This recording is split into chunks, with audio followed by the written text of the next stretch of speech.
从小就很喜欢画画，父母会期待你说走升学的管道，那我们当然是按照父母的期待啊，念了牙医。但是对画画这件事情，想要创作的那种欲望是很强烈的。来到台东，生活上的结构产生一些变化，让我在工作之余得到做画画这件事情的一个机会。在2011年重新拿起画笔，再来做绘画这件事情。在我诊所的隔壁就有一位油画的老师，我就是拜他为师，希望他能够教我。他是我很重要的启蒙的老师，就是曾正元老师。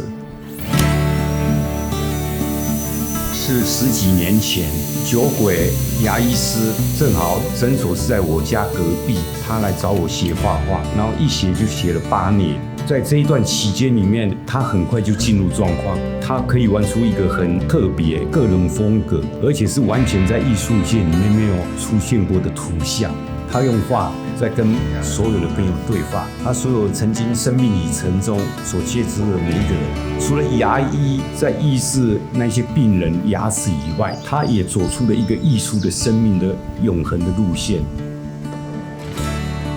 一开始进屋我也没有石膏像啊，但是我有很多酒瓶，我的进屋就是酒瓶酒杯，然后我再开始往台东可以看到的大自然的风景啊，青蛙鸟啊，就是最刚开始我进入绘画的一个方式。我希望画我想的东西，而不是画我看到的东西。甲骨文这些符号它本身就是一幅画作，这是一个创作啊，所以你把这些创作再用自己的方式去诠释的时候，你就会发现里面其实有很多趣味。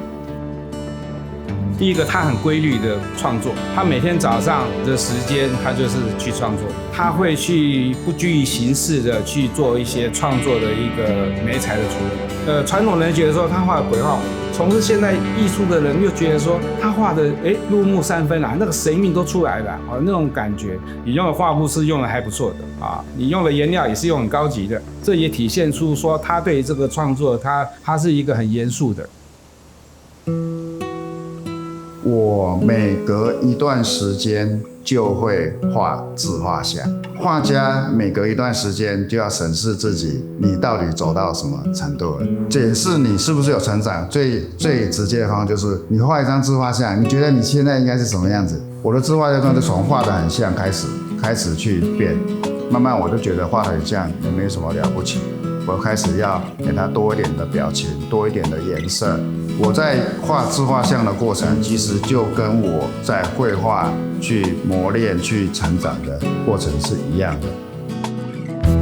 热情浓烈，匪夷所思。难能可贵的是，在这份自由中，又有牙医师30年的简洁逻辑和人文关怀。我用麻辣锅来比喻酒鬼的艺术创作，好像一锅好的麻辣锅。猛一看会觉得太麻、太辣、太油，其实只要品尝一口，从脑、眼、鼻、口、心、肝、脾胃，整个都被这一份醇厚所温暖了。再谈到酒鬼的线条，就好像麻辣锅里的王子面，随着不同温度、厚度、色彩的加热，吃这一口好像夹着成熟的猪肉片，吃这一口又像拌着生脆的高丽菜。欢迎一起来欣赏品尝酒鬼的艺术飨宴。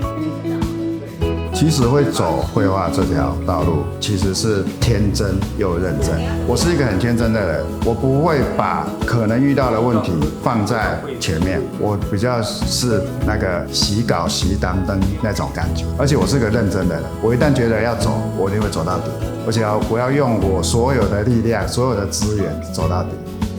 我希望我的作品是很有层次的，是不同的背景的人来看，都可以找到这里面的一些共同的交集，就是把你觉得很美好的一部分展现出来。我相信每个人都会有这样的本能，但每个人选择的方式不一样。那绘画是我选择的方式。